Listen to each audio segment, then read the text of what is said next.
Well, thank you so much for joining us tonight.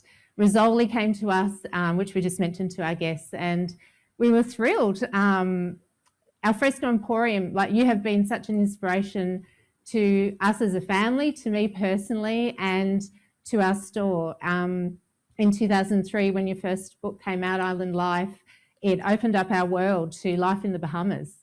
And I think all of us have had island life envy for a very long time. Well, that's lovely. It's lovely to think that we can inspire someone while all those hours of sitting there and thinking about the words. Funnily enough, I think one of the hardest parts of doing a coffee table book nowadays is we can all have access to such beautiful imagery. And I think a lot of the time we're able to take beautiful imagery now because we all have these incredible cameras built into our phones.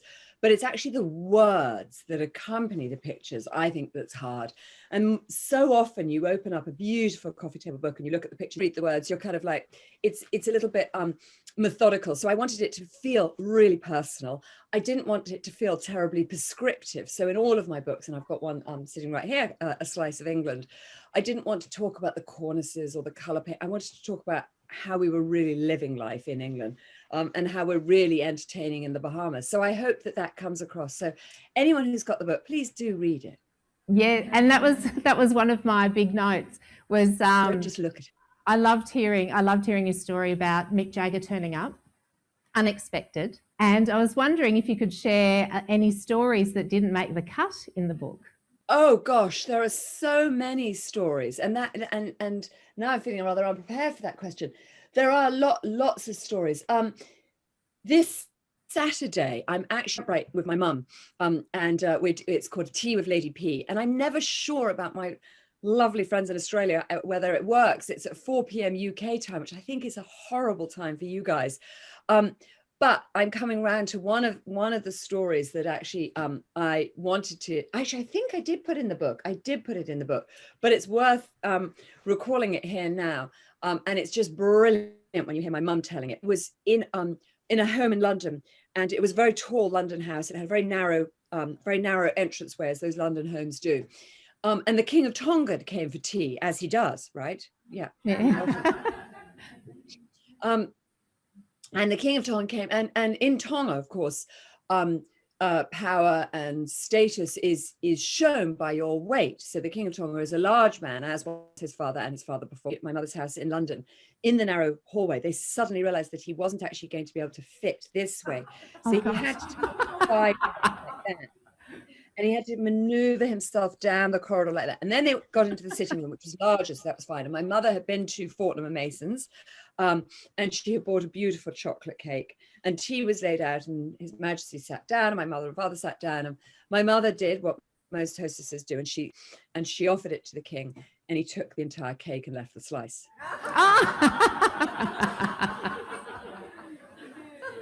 Love it. That's great. Well, thank you for the book. It is a great inspiration for all of us, and I love your stories. Is there any other books that you've got in the pipeline? Oh, baby, isn't it? It's so strange. As soon as you've had a baby, everyone says, "You're going to have another." And you say, "I've just had one." I actually did go on and have 4 more. That was a mistake. Far too many children. Life's way too complicated. What I found is I really love to write. I'm actually a terrible writer because I'm chronically dyslexic. Although David says it's not dyslexia, it's just you don't use your brain enough. It's a muscle, and it needs to be exercised. All day. But I am actually appalling at spelling and grammar. So when I write, it's very hard for an editor to even try and decipher what I'm trying to say. I don't know if any of you suffer from the same thing.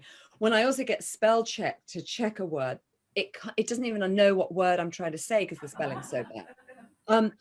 So it's amazing that I can somehow get the words onto the page and then actually even get published.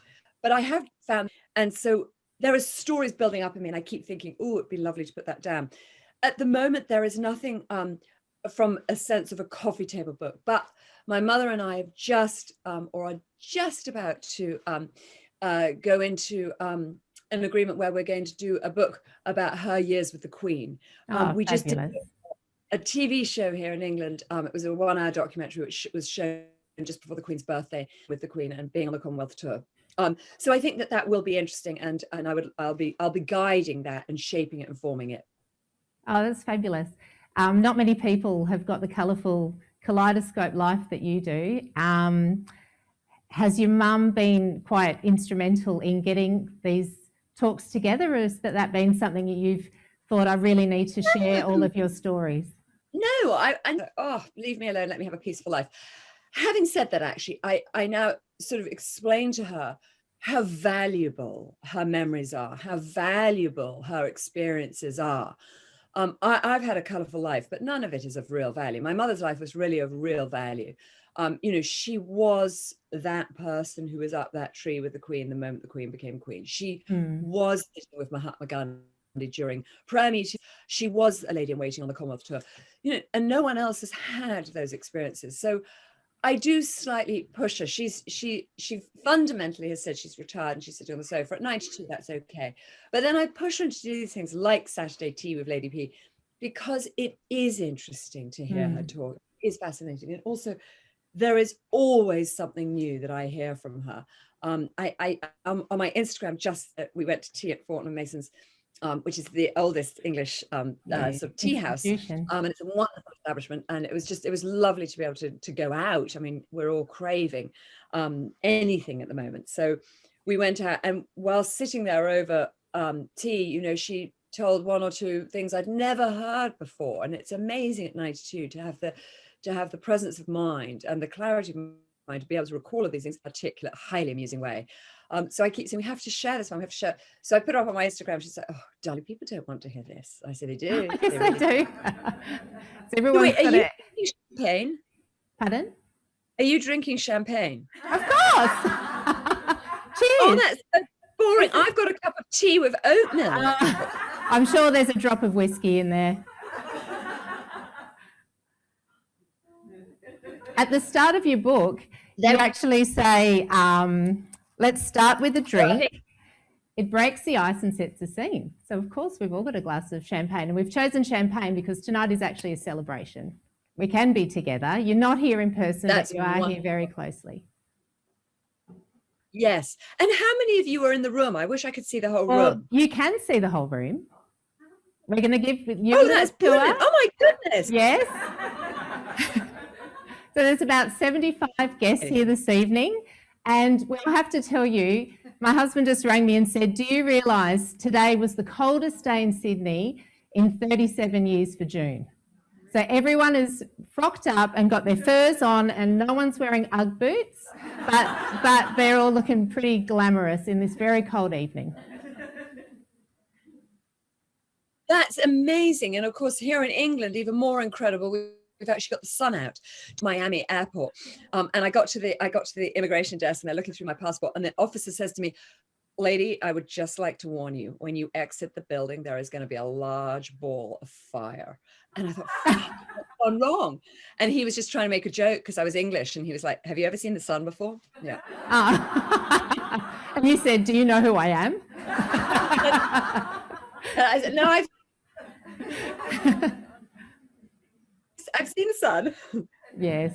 So tell me, do you mind me asking where you are? What beautiful room this is in? No, I've had a look around your room. You can have a look around my room. So I'm here in my father's library in England. And being David Hicks, of course, he liked the books to be color coordinated. And so he actually covered a lot of them in this red leather. Come back to me in a minute. I have a thing called craft. Do any of you in the room have a thing called craft? It's called Can't Remember a Fucking Thing. So I can't remember the name of the red leather, but it will come back to me. But so all those books are done in the red leather there. And I don't want to lose you all, but it's kind of fun because what my father was always fiddling around. Let's take you on a little tour here. And here you'll see all he's done is taken a bit of Italian marble paper, wrapping paper, and he's covered it. But then he obviously gets bored and he doesn't do the back.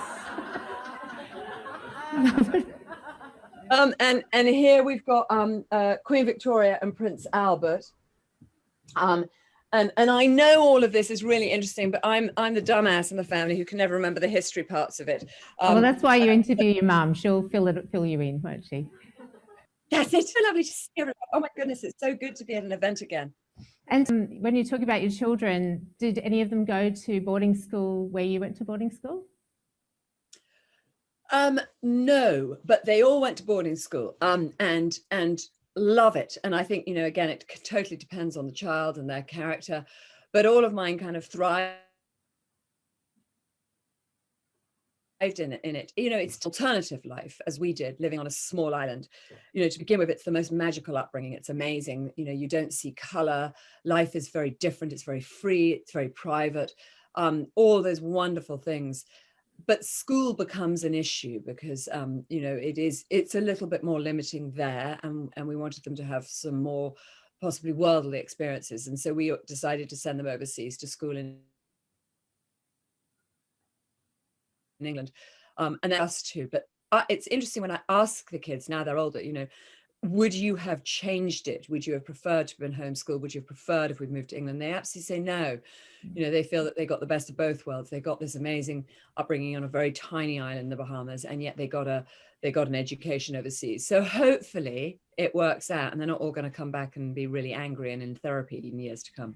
And I did hear there was someone in your family who did get kicked out of boarding school.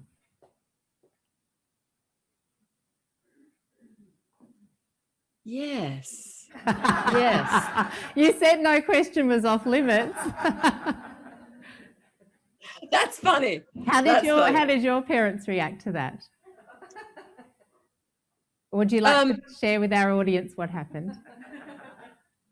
Yes, let's set the record straight. Funnily enough, expelled. And I would like to clarify that I was definitely not. I was just asked to go home for a little while. I arrived at Gordonston, which is where the Prince of Wales went to school, and Prince Philip, and it's his birthday today. Prince Philip would be 100 today. Oh. And Gordonston's this amazing school in the north of Scotland on the edge of a cliff, and it's very robust. And girls are, and you have to get up and have a cold shower in the morning and run, do a freezing cold run. And there was lots of that, and I loved it, absolutely loved it.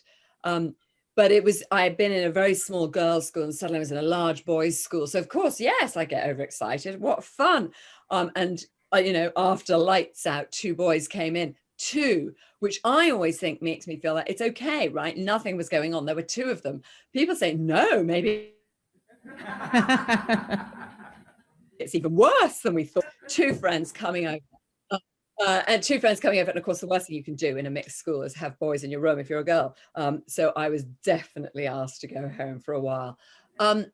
I can't really remember my father's reaction. He was quite remote as a parent, let's put it like that. And my mum, I think, knew that I wasn't really a tricky child. So she was kind of like, oh, you just messed up. It was all right. The embarrassing thing was I had an uncle who I absolutely adored. And he was a governor. And as I was getting on the plane to fly down to England, because I was in Scotland, obviously he was getting off the plane. That was slightly awkward. Understandably. Now, in your latest book, you have introduced us to Top Banana, your chef. Is there a favourite dish, even in the latest book, that you ask for or would like weekly? So chef is a big word, and she'd be very flattered about that. She always calls herself just a, you know, she's a cook. And she definitely is our top banana, because she came when Conrad, who is just turned 18, she came when Conrad was 18, and she's been with us ever since. And she always says she did, and I'm asking her to do the most bizarre things. I can't even think what it is. She always says, no ordinary job, no ordinary job. I mean, crazy stuff that we do together. I say, come, we're going to go and swim with tiger sharks. She goes, oh my God, no ordinary job, no ordinary job. But she is a wonderful cook, and really pretty much self-taught. And unlike me, I'm not even taught. She does, in the book, there's a wonderful recipe, and it's honey mustard sausages. I'm sure we should be eating something terribly green and vegan. This is covered in honey, and it's full fat sausages roasted in an oven. They're absolutely delicious, and even a culinary idiot like myself can manage them. Okay. So are you more a sweet tooth or a savoury girl? Yeah. Oh no, I have a terrible sweet tooth. I'm looking to see, I normally have sweets around me. Well, you do a good job of working it off. But it is 10 in the morning, so. 10 in the morning. We've got a couple of questions from our audience this evening. One comes from Renee Jennings. Her question is, are you a party girl, or do you like, or is the night over at a sensible time and she's tucked up in bed with a house clean before midnight? I'm guessing I know the answer, but maybe. Oh, I'm fascinated. What do you think? Oh, and the audience. Okay, should we do a poll? Hands up if India is tucked into bed at a sensible hour. Hands up if she's got her shoes off and she's a party girl. That's fun. I like that. I like that. Oddly, I would say probably a little bit of both. Go to bed quite early, and I get up very early, and I get an awful lot done very quickly early in the morning. But I, of course, after the year we've had at the moment, any opportunity to put on some party shoes is a good opportunity. But I'd say I was probably pretty much both. Yeah. Yeah. Not too crazy. No. One of my questions is there a certain event or gathering that you look forward to having back in the Bahamas with family, friends, people you don't know? Is there an event you've got tucked away in your mind and think, oh, I can't wait to do that? Yes, definitely. In the Bahamas every year on Boxing Day and New Year's Day evening, there's a carnival essentially, and it's called Juncanoe. No one's really sure of the origin, but they think it's something about John, who literally came in his canoe way back in, like, the 16th century. And it's based also, it gets slightly muddied because it's all about when the slaves were given a day off over the Christmas period, and they were able to celebrate, and they did it with paper and cardboard and glue, and they would paste all these things and make these amazing costumes and cover themselves and sell mixed history between the slave John coming in his canoe for freedom and the slaves getting a day off. Whatever. To this day, Junkanoo is celebrated throughout the Bahamas. And essentially it is cutting and pasting, it's called, where you cut tissue paper and crepe paper, and you make glue with literally flour and water, and you paste it all together, and then you add sparkles, and it's crazy. What I love about it is extraordinary to see these very strong men in the Bahamas wearing skirts, and that's literally what they do, because they make these big round skirts. They beat drums, and it's a whole parade that happens going down the main street, and it's become quite a tourist event, and tourists come and they pay and watch. But really, the heart of it is for the Bahamians. The heart of it is this absolute innate love for Junkanoo, and the music is amazing, and it's noise that goes click click click click click, and in fact the bells are called the click. They're called click, and that is the name of the local beer, click, because that's the sound of the cowbell. So it's all tied into a big history of the Bahamas. And my boys have always been in this parade, and they've always been part of it, and they beat drums, and I've always embarrassed myself by my partner in the sugar mill, and we have an amazing time together making these incredible costumes, and it's really fun. It's really creative. It's really fun. It's something that brings the community together, and we weren't able to do it last year, so I'm very much hoping for the community that they're able to do it again this year. Yeah. Thanks for sharing all that with us. There's pages in the book, which I'm sure everyone's gone through, with some fabulous photos of your family at the event. Another question that Renee Jennings has is your Bahamas home your forever home, or do you see your later years back in the UK? That's a really lovely question and an interesting one again. David always says elephants go home to die, and he, I guess, and means by that we will come back to England at some point. I'm here with my mum right now.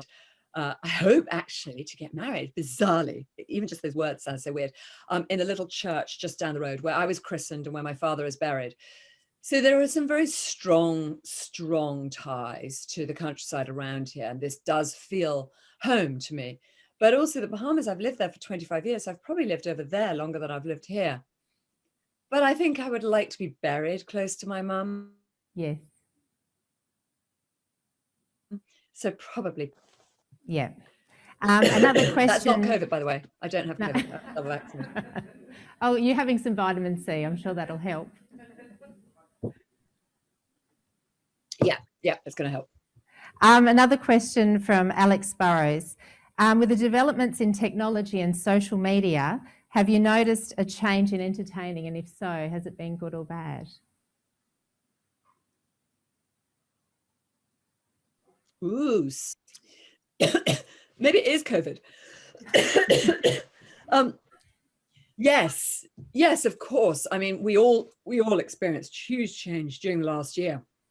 And we as humans are amazing at adapting. And there is something kind of remarkable about the world globally coming together and trying to fight this pandemic. And I take great encouragement from that we are all aiming for one result. But along the way, there were the other parts of, I did a series of talks during lockdown, which is called No Man is an Island, because I think the John Donne poem from, I think it's 1500 or something, he said no man is an island. As humans, we're gregarious animals, and we do need to be with each other, and just was challenging for many people. And so we found ways of having these Zoom parties and feeling more connected with one another. Even if we weren't physically connected, we could at least be emotionally connected, even if it was through a weird vein of technology. So yes, I think we did all change the way that we were entertaining at that time, where we weren't entertaining. And I think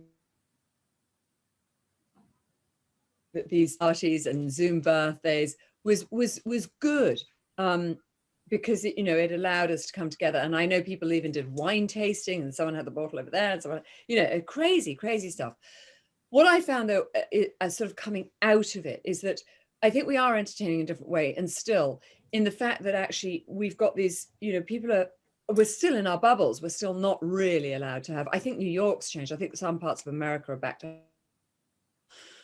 So you're considering carefully who sits around your table with you, and you're considering your table. And I think, instead of these big, long tables, we've now gone to these rounder tables, and it's more like 6 people instead of 60 people. And I think there's something really lovely about that as well. And in fact, I think probably the art of conversation has changed, and we're feeling a bit more intimate with one another again. And when you're living with the idea that this could be taken away from you at any time, I think you consider much more carefully who you spend your time with and who you do have over for dinner and what you are going to be talking about. I certainly have, and in a good way. And I think it's probably good for us all. The world was very, very, very fast. Then it went very, very, very slow. And now we're sort of coming back out, and I'm finding my way back. I don't want to go back to that really crazy fast life. But I do want to have some, I want to feel inspired, and I want to be social, but I want to do it carefully. Joyce, you didn't just grab them out the door. Sorry, someone's about to deliver a parcel. Everyday life is happening.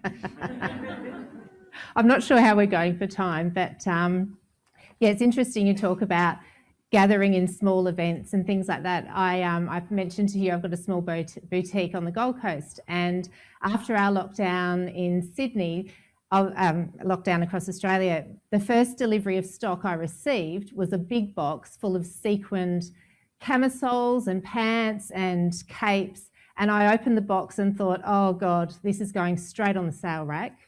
And then customers started to come in, and it was the hot product in store. Everyone wanted to glam up. They had their children's 21st, they were going to parties, and there may have only been 12 people there, but they wanted to feel fabulous. They were pulling out all of the fine bone china that was sitting in the cupboard collecting dust. And yeah, it's special. And I think it's really important for us to make every event special. And yeah, thank you for your book and inspiring us to continue with that. Well, I was very lucky with that book because just as you said, a very similar experience. The book launched last year in September. I'm like, oh my God, who is going to buy an entertaining book right now? In actual fact, what happened was the book sold very, very well because I think everybody wanted a little bit of inspiration. Everybody wanted a little bit of diversion. You wanted to aspire to something. You wanted to dream. And so I was very lucky. So I'm going to like it to putting on sequin camisoles. What's that secret note you've been handed? What does it say? Does it say cut off? No, we've still got half an hour, 15 minutes to half an hour. Yeah, you can see my note. There's my note. I can see a note. You have to show us the parcel that got delivered now. There is another question from Alex. What do you deem the most important aspect of entertaining? Is it the food? Is it the initial reaction guests have to your decorations? And if there's one thing to get right and nail, what would it be? Love those questions. I think, put the last bit aside, I think the first bit's it's a combination of all of that. I think we overthink entertaining far too much. It's not rocket science, but it's really easy to create something that feels really meaningful. It just takes flowers, even if they're not real. My father would be turning his grave if he heard me say that.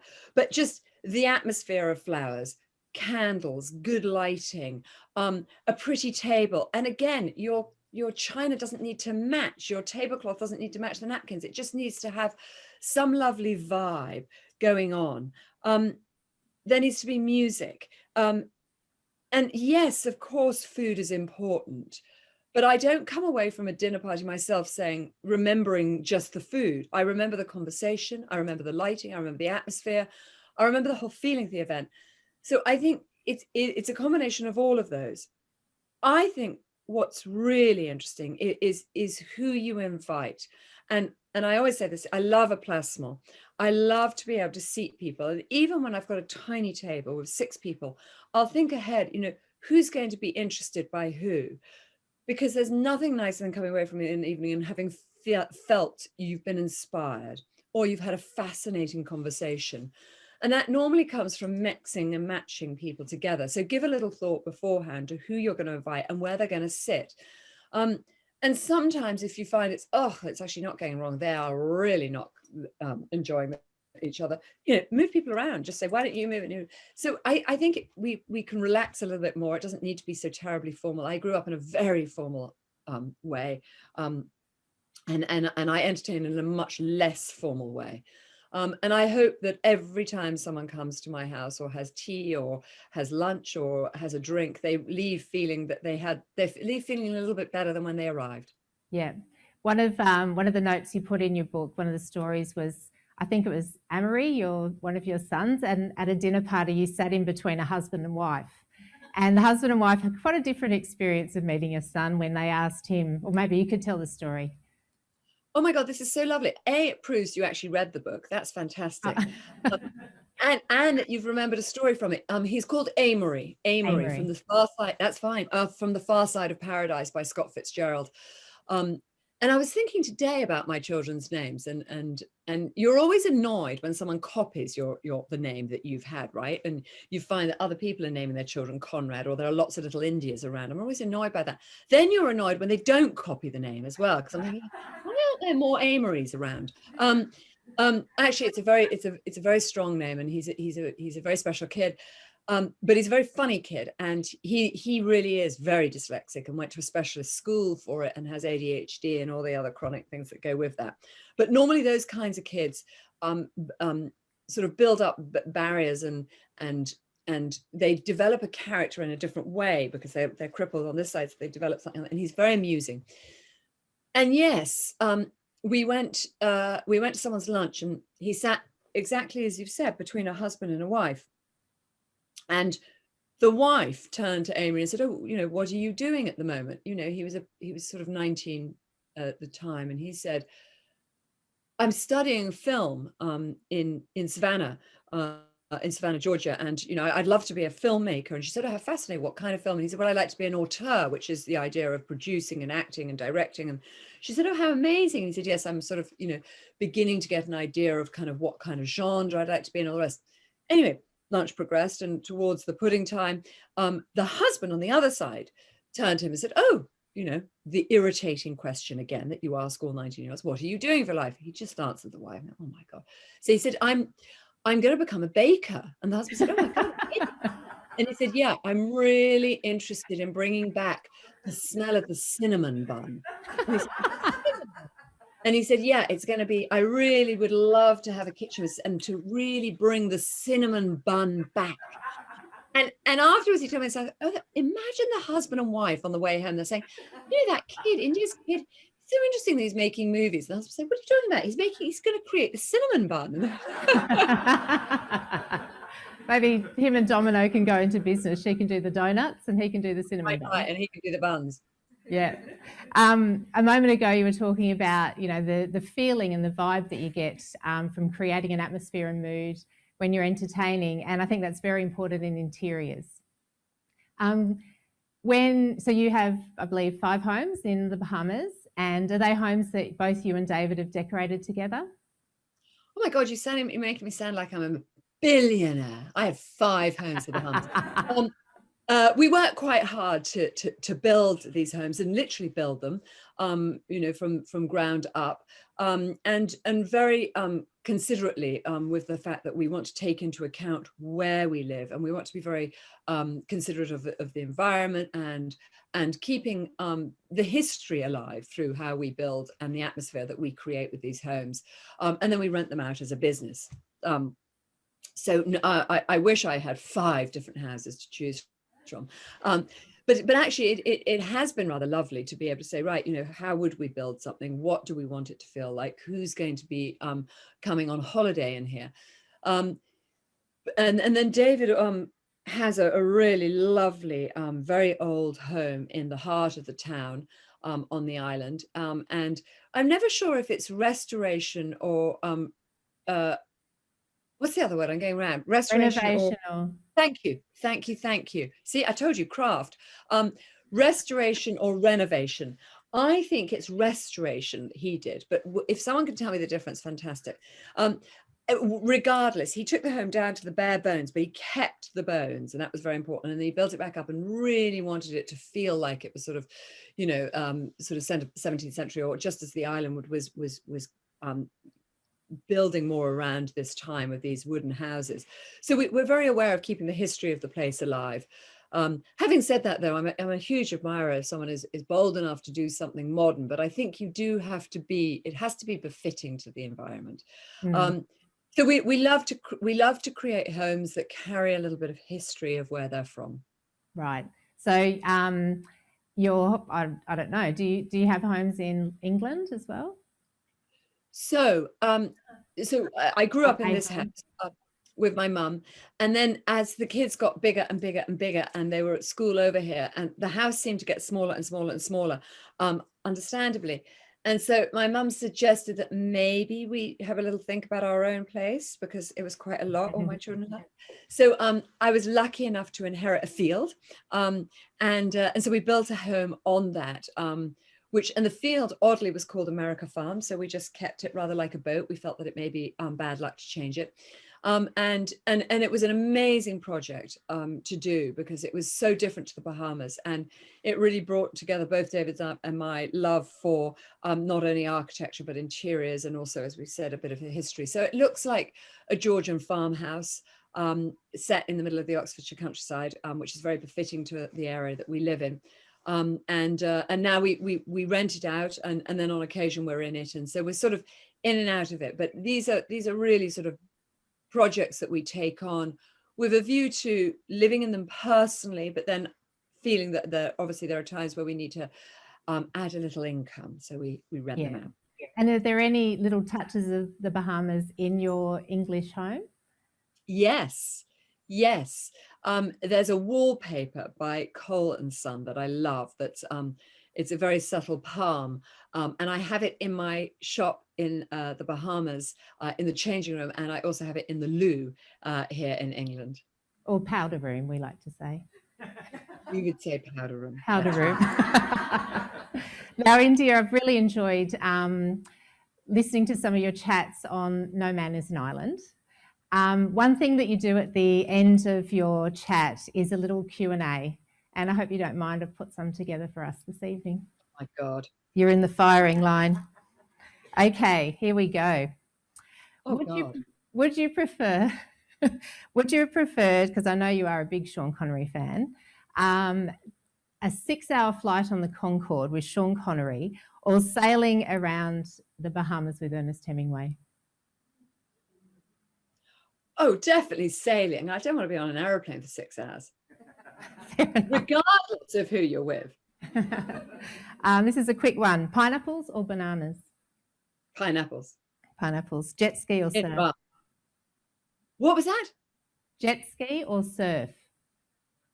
Jet ski. Fast lane. Fast lane. Fast lane. Do you prefer a casual barbecue or dressing up? Oh God, that's so hard. You know, it's so weird. I know these are meant to be quick questions, but it's so weird now we've been through this change in our lives and time that right now, probably just a barbecue. It would just be so lovely to sit with people and have a nice glass of Pimm's and a good old Barbie. Yeah. You're the experts. Yeah, I'd probably do the barbecue rather than the dressing up. Okay. In a male-dominated home, I do have to ask, toilet seat up or down? Oh, do you know what? They must be quite well trained because I never really find it up a lot. Well done. I suppose in yeah. the Bahamas, is there? There's probably a chance of creepy crawlies getting in there if the lid's not down anyway. Yes, and also we do have a large garden. We do always encourage guests to use that loo outside, the wild. I did like your story in the book about your sister visiting and using an unplumbed toilet. Oh my God. Long story short, for the audience who might not have read the book as industriously as Natasha has, yeah, we were invited to a friend's house in Paris. We didn't really know him terribly well, and he was this photographer, and he was quite fashionable, and we were a little bit intimidated. And we went to his house, and he opened up a very good bottle of wine. My sister said, "Can I use the loo?" And he said, yes, it's down there. She went down, she sort of, you know, she'd had a glass of wine, she finds a cupboard, she sits down, she finds a loo, she pees, she looks around, she thinks, this is weird. There are like ties everywhere, and she said, is that in his cupboard? This isn't. And she realizes it's the loo waiting to be plumbed into the bathroom, and it's being stored in his dressing room cupboard. She peed all over the floor. And I'm sure she loves that you shared that in the book. Yeah. One question about David: is he a listener or a talker? Both. Mainly a talker, but definitely can listen. Right. But he's a talker with reason because he reads a lot, so he's actually very interesting. Yeah. Back in, I'm not sure what year it was, but when you collaborated with Crabtree and Evelyn, I'm not sure if you realised, but we were great big stockers of Crabtree and Evelyn and the India Hicks range. We're actually the largest seller independent store selling the brand back then. And I still have a tub of some of the body cream and it hasn't expired. I get to smell it every now and then. It's beautiful. Your experience with Crabtree and Evelyn and any collaborations you've done, is there something that stood out to you as being a relationship that you've really enjoyed and want to continue to do in the future? Goodness, I've been so lucky. You know, I find every kind of work experience or project or collaboration has been meaningful in a way where they're all stepping stones, even if it's agony and the team is like, oh, it's a learning experience. And you learn from that and think, okay, next time I'll do it differently. That's also actually the only good thing about being over 50 is that actually you can start to draw from life experiences, and you can look back and say, all right, what did I learn from that? How can I make it better? And the collaborations I've had I've really enjoyed, because I like working with teams, and I like meeting people from all walks of life. I loved my years with Crabtree and Evelyn, and I loved it because it brought me to Australia, and I had an amazing time traveling around Australia, launching their Island Life collection. I think I was 5 months pregnant, and I wanted to hide it from Crabtree because I just didn't want them panicking. I don't like fuss, and I just thought, oh God, they're going to fuss if they think I've got this flipping baby with me too.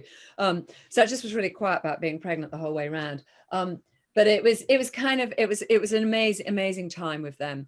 But I've done lots of different things. I worked with a diamond dealer in New York, and we sold diamond jewelry to Bloomingdale's. And obviously I had my big India Hicks business for 6 years, which I loved. And it broke my heart when we didn't succeed and we had to close it. But again, in that, there was a real learning experience. I always call it was a sort of a very big, small business, or it was a tiny, big business. I'm never quite sure. But we had 5,000 ambassadors selling the collections across America, and we sold globally, and we were designing all sorts of different categories, and it was really full on. Never worked so hard in my life. I traveled constantly. I was away from the kids, but it was 6 amazing years. But it was devastating when we sort of finally had to say, this isn't working. And that was one of the hardest things I've done.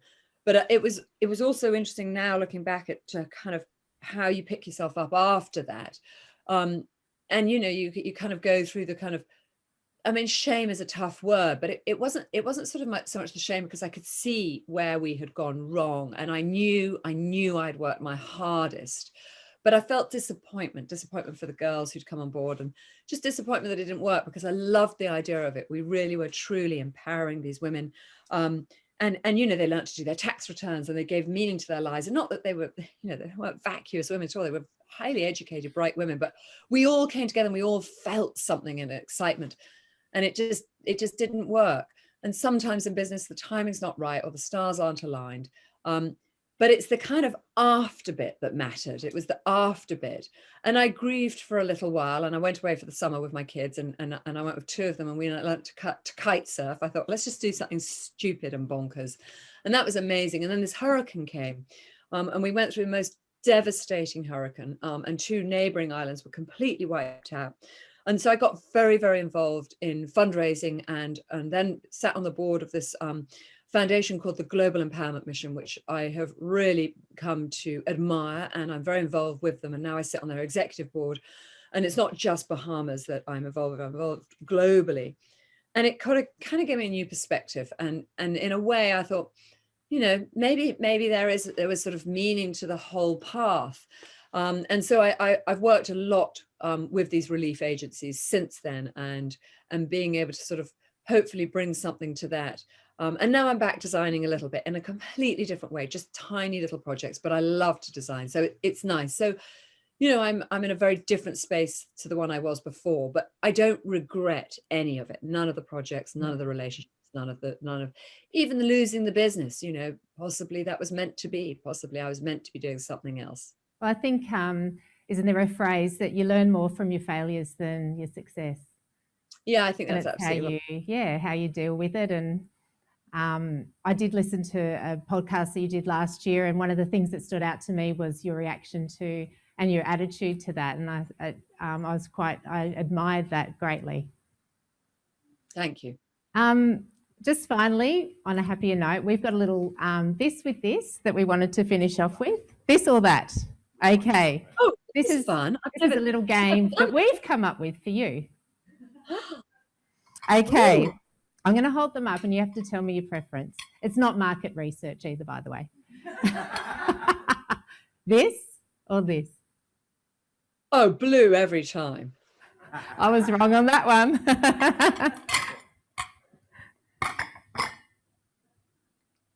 Can you bring it up, Mike? This is fun. I like this game.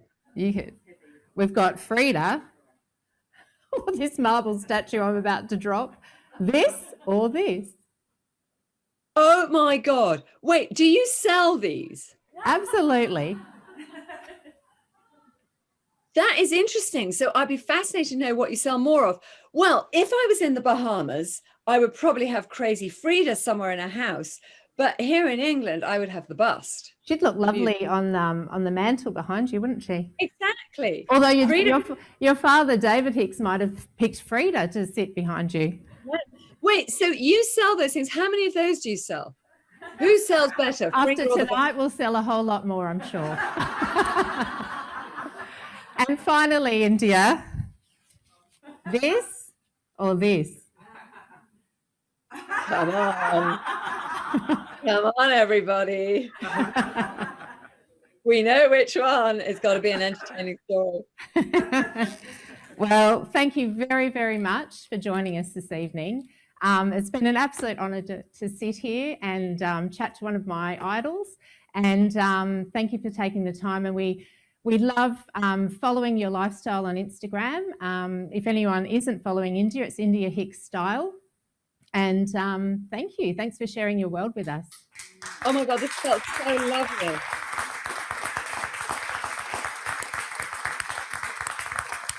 Thank you so much for having me. That is just, it's just been so nice. Look, someone's waving. She's still waving. That's lovely. Thank you very much for having me. What a joy. It makes me feel that the world really is coming back to being together. You're all in that room. No one's wearing a mask. Thank God. It's wonderful. All right, Natasha, thank you. Thanks very much. Good night. Bye.